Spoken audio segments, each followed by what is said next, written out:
Yeah, yeah, yeah.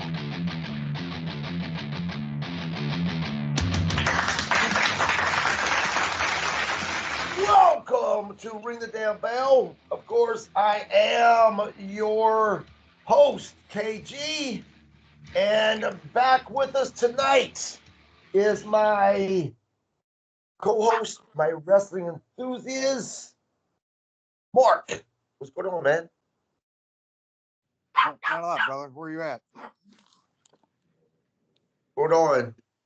Oh, not a whole lot. I see your new pups are becoming very mouthy, huh? Yeah. They were just outside, so now they're rambunctious. Yeah. I tell you what, if you don't want a dog that's vocal, don't ever get an Australian Shepherd. I got two and a half Australian Shepherds, half part, half Aussie, half Blue Heeler. Jesus Christ, they don't ever shut up. It drives me nuts sometimes. Yeah. So, but to business, we are recapping Saturday Night Main Event, but let's take care of some couple of things that we need to take care of. One, and I announced this on social media yesterday. I am very excited to announce that I have one of the original Glow women that's going to be on the podcast February 3rd, the Royal Hawaiian. I spent about an hour with her on the phone a couple of days ago, might have been yesterday, and just talking about everything. And I probably could have stayed on the phone with her for another 4 hours. She is such a wonderful person and so many stories. I am so excited to have her on the podcast. I grew up while Glow was on. I used to watch it on Saturday nights. I was probably 11 or 12 years old, but really great things that happened because of Glow that I'm sure we're going to talk about, as well as look. If you guys are too young to remember Glow, which was a all women's promotion, Glow stood for Gorgeous Ladies of Wrestling. They actually made a series based upon Glow that was on Netflix a couple of years ago. I think it was about 3 seasons. So check it out. Also, starting on Tuesday, this coming Tuesday, we will have Bob Cook on. He's going to be doing recaps with us or for Monday Night Raw. Very excited about that. And something I'm also very excited to give a little bit of information. I can't go deep into detail just yet, but there is a amazing wrestling event that's going to be taking place, and they're going to be raising money for children with autism. I was so honored to actually be invited to this event. So more details about that soon as I get them. I think within the next couple of weeks, I'll actually have more details that I can go into about what's going to be taking place. There are going to be a lot of your legendary professional wrestlers at this event, so I can't wait till I can completely announce it. But yeah, very honored to be invited to this event. But getting that out of the way, let's talk about Saturday Night Main Event. Look, I liked it. I liked the show last night. There was a couple of matches that I was expecting more, but all in all, I think it was a good event. It was definitely better than the last Saturday Night Main Event. I personally think that maybe I think that because there was so much hype for the last Saturday Main Event, and I don't think they delivered based on the hype. But last night, I think that they mostly delivered. Yeah, that's where we differ because yeah, it was better than the first one, that's for sure. But I felt almost every match was anticlimactic. Well, let's get into it. So All right, we so the will. first Nia versus Rhea Ripley. Um, let's see my notes here. Let's see Nia versus the pop up headbutt. I kind of like that. Rhea Riptide for the win. I mean, there wasn't. I mean, I expected more from this match. I really did, and it fell short. It felt like every move was poorly choreographed. Well, not every move, but a lot of them were poorly choreographed. It just it left me wanting more, but not really wanting more because it was so bad. That's just my opinion. Yeah, man. Look, I know yesterday was a long day for you. You worked yesterday, so I'm thinking maybe that you were just tired when you watched this match It because could be. look, It could. first off, was that first off, it was a match with Nia Jax in it. Now, nothing against Nia Jax, but historically, although she's gotten better, Nia Jax matches are hit and miss. They really are. But last night, I think, was one of her better matches. Rhea Ripley looked wonderful. There was a lot of spots there that made you question if Rhea Ripley was actually going to drop that title to Nia Jax. I thought the match was really good. I was happy with it. I obviously love the ending of the match with Rhea Ripley retaining her belt, and to me it left me satisfied. I don't want any more matches between Nia Jax and Ripley. Last night they served me a dish that left me feeling full. Don't need to see those two more.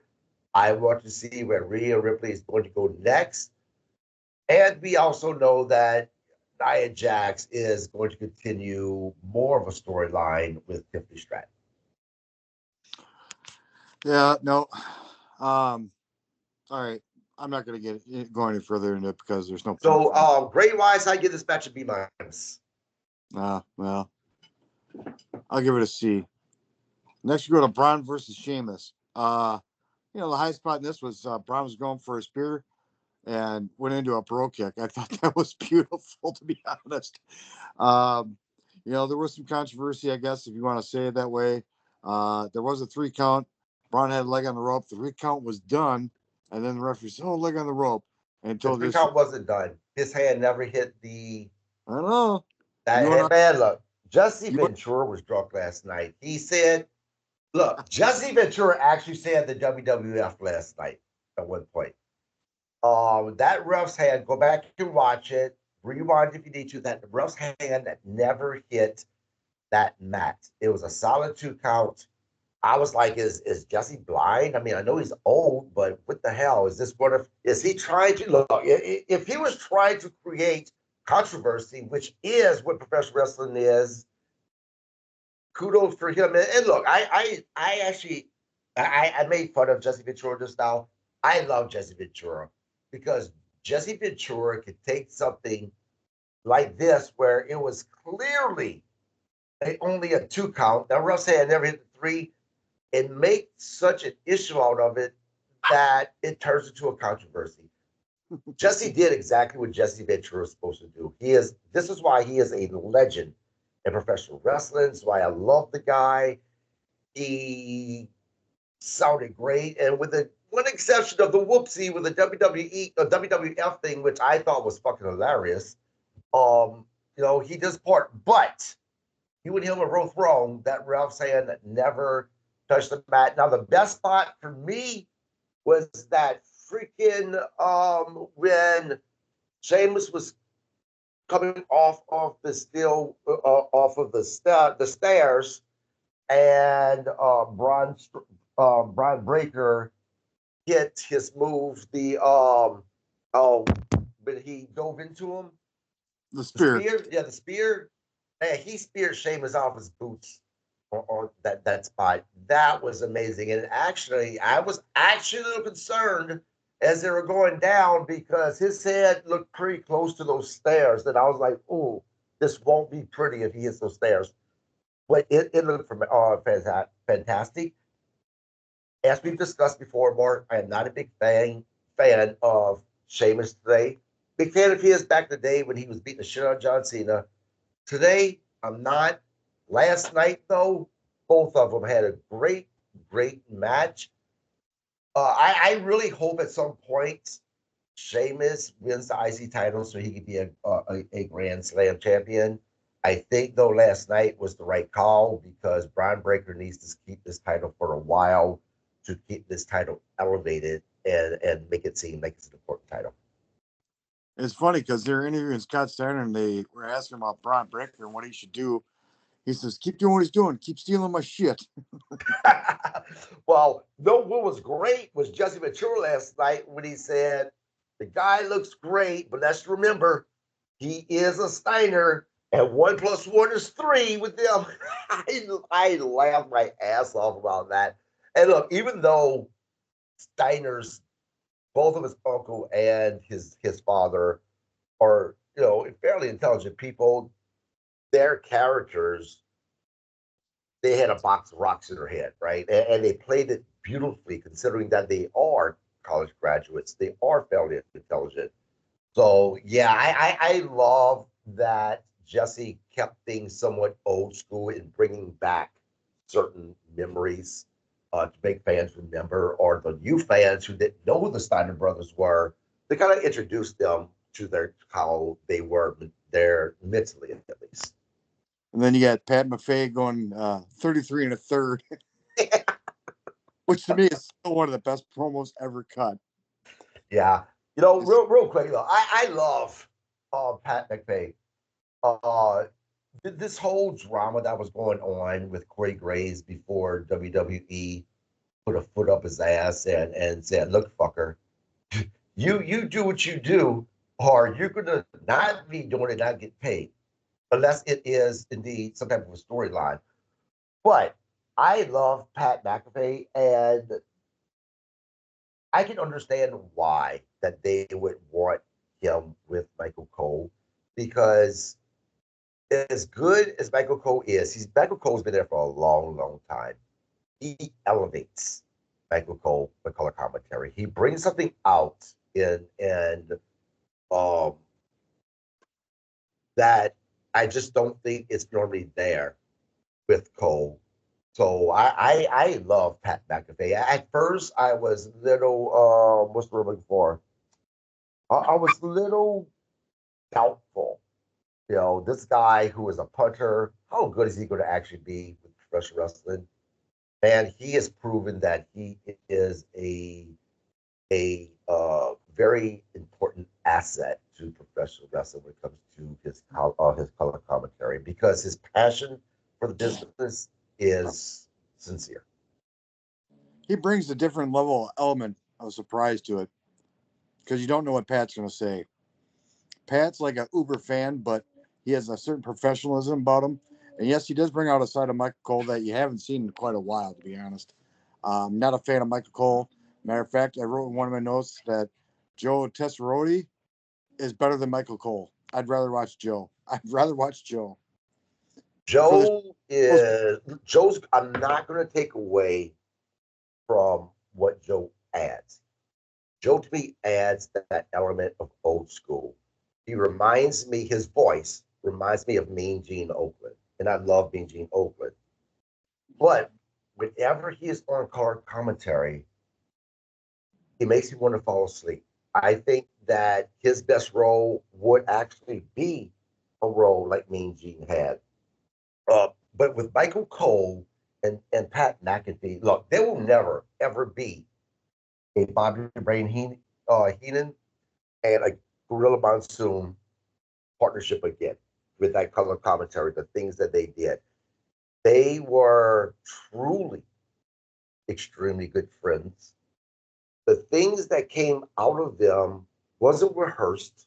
This was on the spot or an organic partnership that they had. But Pat McAfee and Michael Cole were there together. They are a really good second to what we used to see between Gorilla Monsoon and Bobby Ray Heenan, in my opinion.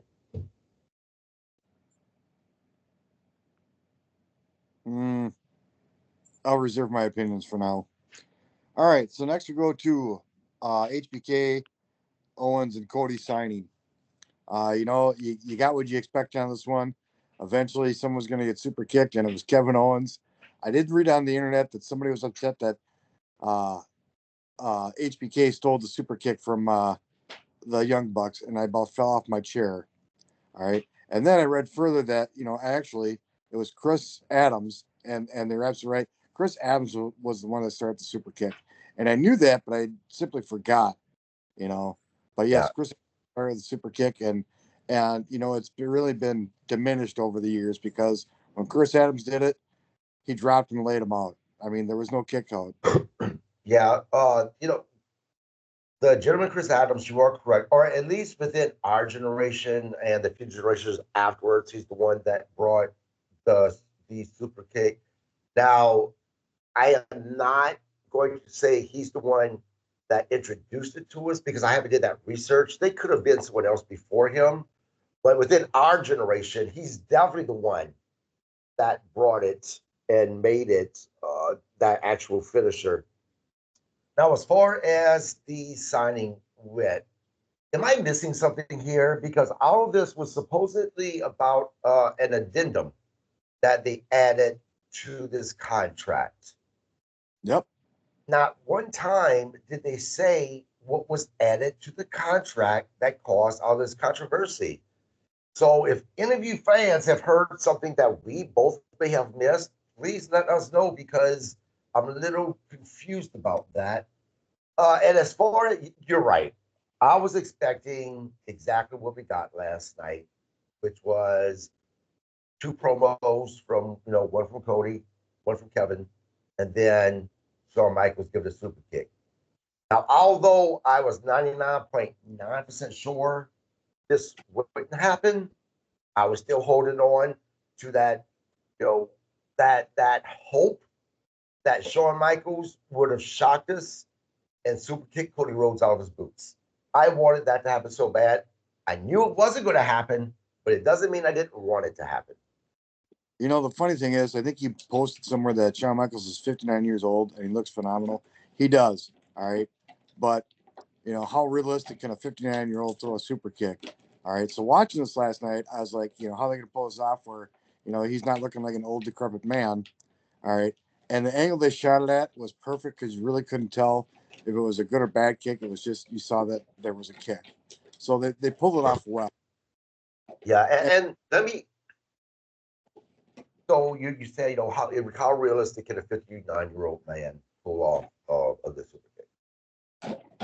I'd be willing to bet that Goldberg, the size of his legs, could probably still have a very powerful kick at 59 years old. I'm not sure how old Goldberg is. He may even be 59.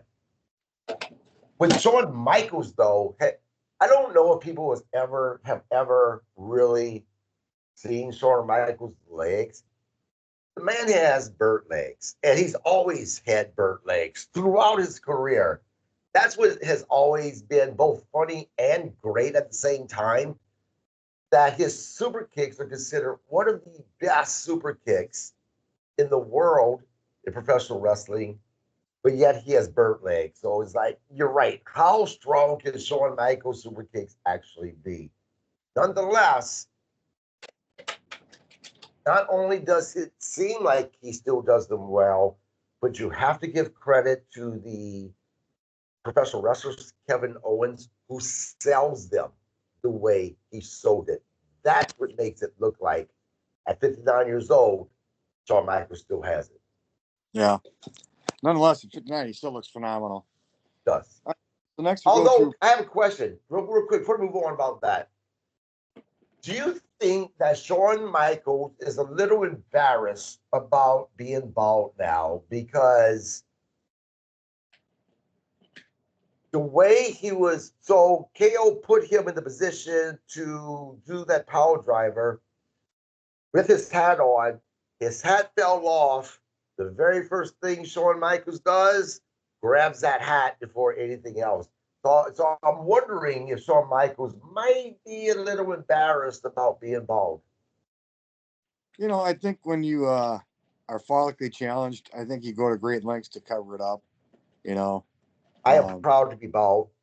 well, I'm not, and I am, and I go to great lengths to hide it. All right.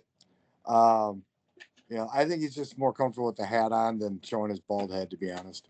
So, yeah, I think it's just a preference. Yeah. All right. So next we go to Jacob Fatu versus Braun Strowman. You know what? I was totally disappointed in this match, and Braun looked horrible, to be honest. I don't know if he hasn't recovered fully from where he was a month ago or whatever, but his run around the ring, he looked like a horse trotting, and it wasn't viable, believable. All the smashes against the bottom rope looked horrible. At one point, he started bleeding. I was like, how'd that happen? You know, he's got his face up against the buckle. You know, I expected a lot more from this match, you know, and I felt horrible for Braun because it was just, to me, a horrible match.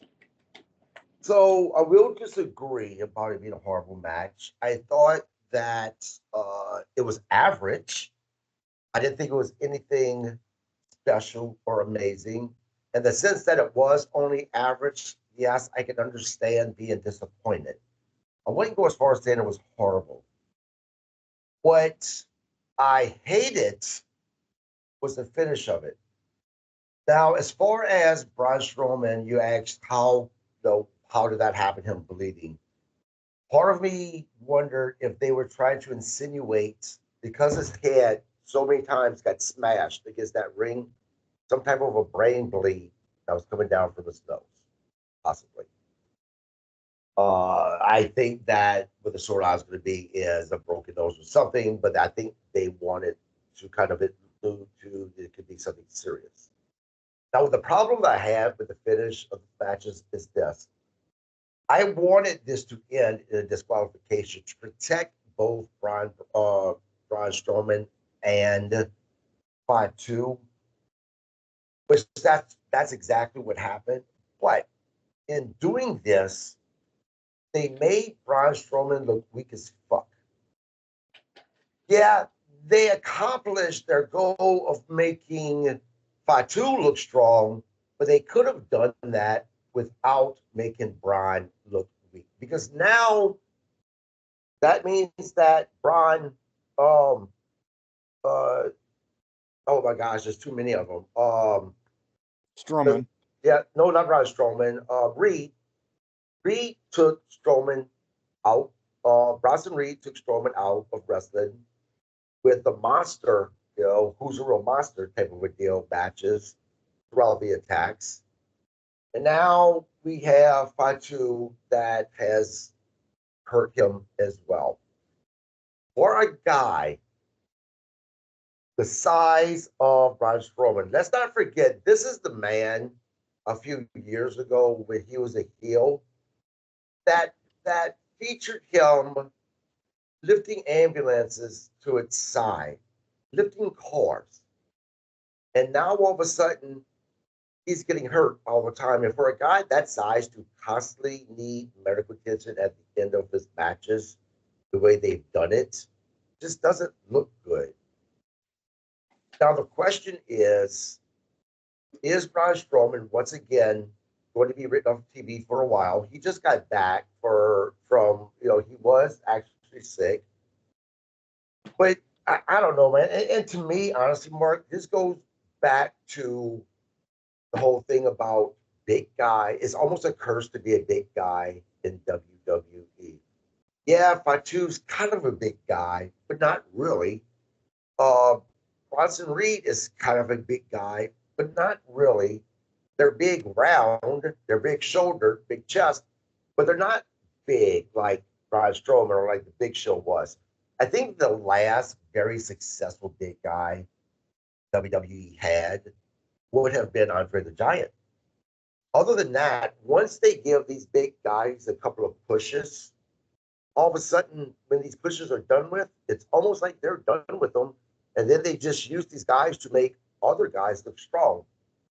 I don't agree with it, especially in the case of Braun Strowman, because I think that he's probably the best looking big guy as far as being muscular and stuff like that they ever had.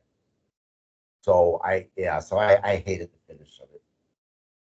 Yeah, well, as far as big guys, yeah, he's probably the best looking big guy they've got. But you know, Andre was in a different class. Whether Big Show or anybody else, Andre was in a different class. Andre had probably legitimately 3, maybe 4 inches on Big Show.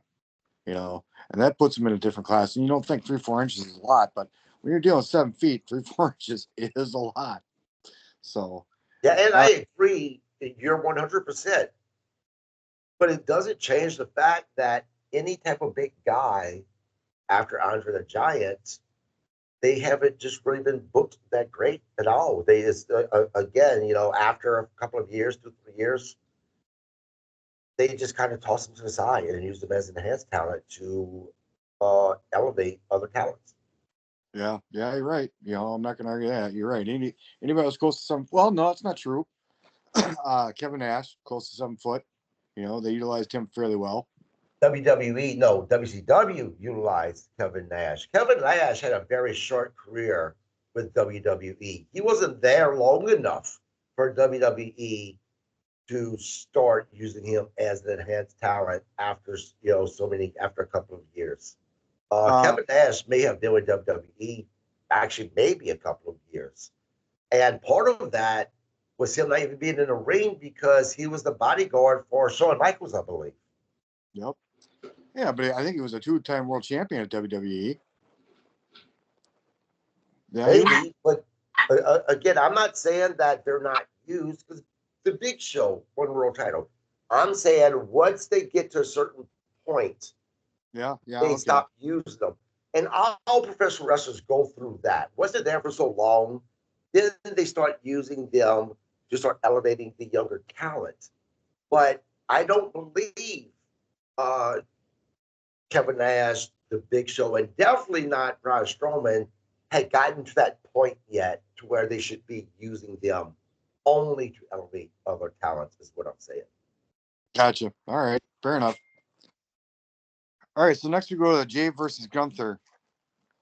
You there? You with me? Yep, yep. Your screen's frozen then. Uh, this was a decent match. It wasn't awesome like the crowd was chanting, but it was good.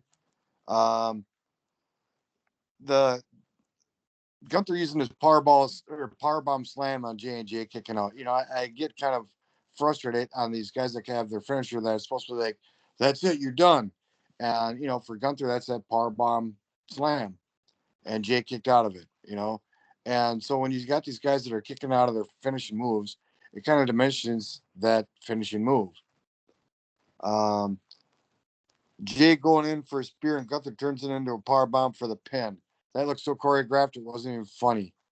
That's exactly. I'm glad you said that. It just wasn't me. That finish just it didn't fit the puzzle that it should have for the finish because Jay did his finish, like you said. Gunther shockingly kicked out, but then almost immediately was able to recover and finish Jay off. As my opinion is that match should have then actually went on for another 3 minutes to give it to give the appearance that Gunther was able to recover from Jay's finish and then beat Jay. I hated the finish. I don't hate that Gunther won. It was expected. I hate how he won. It was just honky to me or choreographed, as you said. It was the finish was terrible. Like I said, it also it made it look like Jay's finisher isn't Strong. that great either. Because again, Gunther was supposed to be hurt from Jay's finisher, but yet he was able to recover quick enough to do his thing to pin Jay. Yeah, I didn't like the finish. The match was okay. By the way, the other matches that we discussed so far, I give them, including this one, a solid B. Um, but yeah, I agree about the finish. I didn't like the finish whatsoever. Um, the other thing is, it seems like the whole um, Roman family is using the spear for a finisher, and I guess that's old to me too. Come on with something more original for each individual person. I think the spear as a whole, kind of like the super kick, has been diminished over the years. You know, unless you're an enhanced performer, nobody is pinned by a spear anymore. Right. You know, Well, and I agree. So one thing that I've hated with finishers that are used by other superstars, they're most of them have been used kind of as a pre-finisher, where they use it, then the opponent kicks out. And to me, on one hand, I get torn about it. On one hand, it really diminishes the how effective these finishers are. But then on the other hand, because they're being used by someone else besides the original guy, you can almost buy, well, it's not as effective because they're not using it as well as the person who came up with this finish. So I kind of go both ways. Now, what I find ridiculous though are guys who use their own finisher that pins most people, but then these big matches, they get kicked out of 3 or 4 times. I think the whole false finish has gotten out of hand. I can dig it 1 or 2 times. It adds that excitement level, but more than that, it just becomes hokey. Yep. God, there was something I was going to add to that, and it just fell off. Um, I don't know. I can't remember now. Overall, you know what? I think it was a C plus production. Well, a C plus performance overall as far as performers. Production wise, it was fine, you know. But I think there was so many spots that looked choreographed or rehearsed, and it just there wasn't a match that I was excited about the matches, but after watching them, I was disappointed. So I can't give it more than a C at this point. I Yeah, did read. but This is just a filler show. Nothing important is going to happen on this show, you know. So please stop having them. You know, that's what someone wrote on the internet. You and I know, see it. And again, I disagree. I gave the show. I mean, there's more matches to talk about, but I gave the show overall a B. And I think I gave most matches a B. There might be one match that I gave a C. I can't remember. Once we get there, I'll remember it. But yeah, overall, I gave it a B because look, this is basically a free mini PLE that they're giving us. I definitely thought that this show last night felt way more like a mini PLE than what the first show did. That's for sure. But they still had that excitement in the air, and I, a lot of the matches, there were times that I thought, holy shit, are they going to actually let this person win, or holy shit, are so and so going to actually drop the belt to this person? And I'll be honest, the match with Gunther and Jay last night, after Jay did his splash, I was like, you've got to be kidding. They're really going to put the belt on Jay. Then, of course, he kicked out. But yeah, so, I'm not going to hate on them. I definitely give them, this match last night a B. no, there wasn't one match last night where I thought somebody was going to lose that I didn't expect to lose. So Well, and that's what's great. Again, I keep on saying this about things. This is what's great about professional wrestling. The perception to that particular person about the match can be completely different as we're seeing tonight or today with Mark and I, the other person's perception. yeah, So no, we can agree. I mean, you know, yeah. if I watch the show again, yeah, I'll watch it again. You know, I'm not going to sit there and say different. You know, but you know, after the first Saturday Night Main Event recently, I didn't have high expectations for this one, you know. So I wasn't really let down, I guess, in that aspect. You know, I expected more out of Jacob Fatu's match. I expected a little bit more out of Sheamus and Braun. I felt every match was shorter than what it should have been.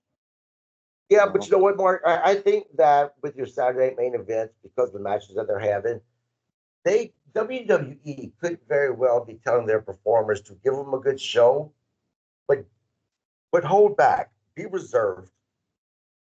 Don't give yeah, them as good of a match as you would for an actual PLE event, like the Royal Rumble coming up or SummerSlam, because you still want your audience to want more in the fact of if this indeed is an over between Fatu and Braun Strowman, and they bring it to a Royal Rumble, which I don't think they will. I'm just giving that as an example. I'd be willing to bet that the match at a big event like the Royal Rumble between these two would probably be significantly better than what we witnessed last night, because you don't want to give them or show them, if you will, all of your cards between each match with these storylines.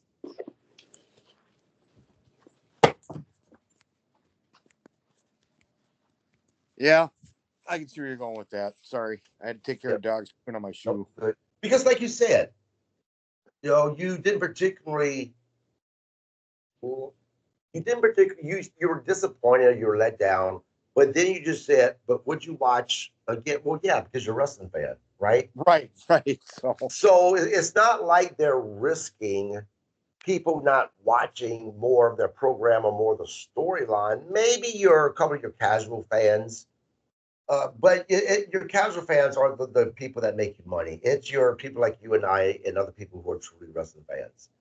Yeah. So again, I just think that maybe they're holding back somewhat just because they don't want to give you everything until your Royal Rumbles, your WrestleManias, your SummerSlams, stuff like that.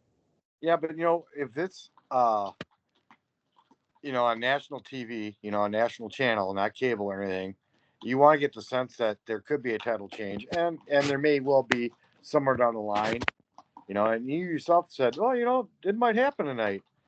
I didn't get that feeling, but you did, and I guess at some point, if you're going to do this kind of show on national TV, then yeah, maybe a title should change, make it validate. Yeah, wasn't there a title change on their last Saturday Night Main Event? I don't think so. Maybe not. Look, I I disagree with you. I think if there's going to be a title change, that's a major event. That should happen on one of your major uh, PLEs. Now, even on their weekly shows, time to time, there are title changes, and they prove the point of, maybe you should watch because you never know when there might be a title change. But I do think that the majority of title changes should happen at your bigger events, your PLEs, uh, just because if you start changing titles on a normal basis, then what are you leaving left for your PLEs? So, I'm okay. I didn't see a title change because I know that they do those big special things on your PLEs. I don't know. I just, I should get that feeling at least there should be a title change, but I don't know. Anyways, that's all we got for on this because there was no more matches after Gunther and Jay. Yeah. Yeah. I mean, again, I think this was a solid show, and I give it a solid B. The entire show. I can't go above a C. Well, like I said, I think we are just tired last night. That could be. That could very well be. So, but again, I Uh, didn't have expectations for this show just based on the last show. So, I maybe my mindset was it was going to be a B or less regardless. So, that could be. yeah. Now, do you think that Strowman is going to be written off TV for a while, or do you think that we're going to see him back? Shit, for the Royal Rumble, which is next weekend. Oh, Royal Rumble's next weekend. Oh Yeah, shit. it's Saturday. No, you know what? I'd be hard pressed for them not to put him in the Royal Rumble, just because he is a big man. But if he does miss the Royal Rumble, yeah, he'll be off TV for at least 3 to 4 weeks. At Yeah. least. So something else that the wrestling world is buzzing about is Charlotte Flair, but they're buzzing about the wrong reasons. As far as I'm concerned, everybody's talking about her appearance and what she looks like right now. Yeah, she's definitely had plastic surgery, but to me, I don't care what she looks like. It doesn't affect her ability to wrestle. What are your thoughts about all of that? Um, yeah, The only thing that's ever bothered me about her is that mole on her face, and I think she got that taken care of. And it wasn't so much bothersome for me because it wasn't on my face. I've got other issues to worry about as far as looks. Um, Yeah. but no, Charlotte's ability versus her facial looks, I could care less. I don't watch Charlotte Flair because she's pretty or she's ugly. I watch because of her ability. You know, and would Charlotte Flair be Charlotte Flair if she wasn't Ric Flair's daughter? Probably not. But I'm not going to take away the fact that she does have some ability in the ring. Some very good ability. My only concern is she's on the twilight of her career. How far is she going to take this before she realizes she should walk away? Yeah. Charlotte, part of me thinks that Charlotte Flair has somewhat changed or altered her appearance is because she looks so much like her dad and she's trying so hard to get from underneath his shadow. But on the other hand, she does use the woo and she does use Ric Flair's little cocky walk that he does in the ring as well. So it's like if you want to get from underneath his father to the point that you change your appearance, then why are you still doing some of the things that your dad did? And wear So his ring. was that? And wear his robes to the ring. Yeah, yep, absolutely. So, But yeah, I mean, like you said, this is the Saturday night main event. I'm excited about the Royal Rumble. Saturday, I think that it's stacked. Everyone kind of assumes that John Cena is going to win the Royal Rumble for the men. I agree, but at the same time, I am holding on hopes that it's going to be somebody else. And I'm not even talking about CM Punk or Roman Reigns. I would like to see something fresh. And it's the same thing for the women's match. I have a feeling that Becky Lynch is going to be returning, and I hope it's not Charlotte Flair or Becky Lynch that wins the Royal Rumble for the women, although it's probably going to be Charlotte Flair. But I'm hoping that's different. Also, I'm expecting to see a return from Jade Cargill. And what I'm expecting to see is her come in for the Royal Rumble, the Women's Royal Rumble, and go directly to Naomi and beat the shit out of her, kind of leaving that hint that it was Naomi that attacked her. And on Monday night, the following Monday night after the Rumble, it's really going to be revealed, or it could be Belair. Now, I went and watched last year's Royal Rumble, and when Jade Cargill made her debut, and she actually eliminated Naomi from the ring, or over the top rope, and they could very well use that storyline that the reason why Naomi is so pissed off at Jade is because she got eliminated from the Royal Rumble by Jade, and then on top of it, Jade kind of took that her spot, in the women's division. But you can also go with Bianca Belair as well, because Belair could also say, hey, you have the spot that I had. The kitchen was on me. You came in and you took that. And as well, everybody wants to see that match between Belair and Jade Cargill, which could be that match at WrestleMania. Out of those two, who do you think is the one that attacked Jade? Oh, I think Jade's gonna attack both of them. I really do. I think she's gonna feel betrayed by the both of them. Because it took them 6 weeks to figure out who did this to her, or whatever, and they didn't do enough to help her or reach out to her in her time of need or this time off. I think she's gonna turn on both of them. To be honest, I think you're gonna see Cardell or Jade Card Cargill. um, come back as a heel. Yeah. And Well, as far as her attacking both of them, that could be a possibility because Jade actually, for the first time, came out on social media, and it was after SmackDown where both Bianca Belair and Naomi was giving an update saying that they just have no idea who attacked Jay Cargill. And Jay Cargill went on social media and said something very, very short. It was very simple, but it had an impact. And that post that she made was, "Are you sure?" Question mark.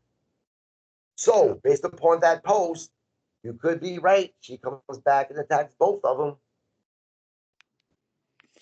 All right, my friend. I think that's all I got.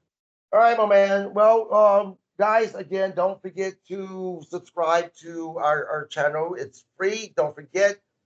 Again, I'm going to be having the Royal Hawaiian on the podcast February 3rd. She's the original Glow Girl.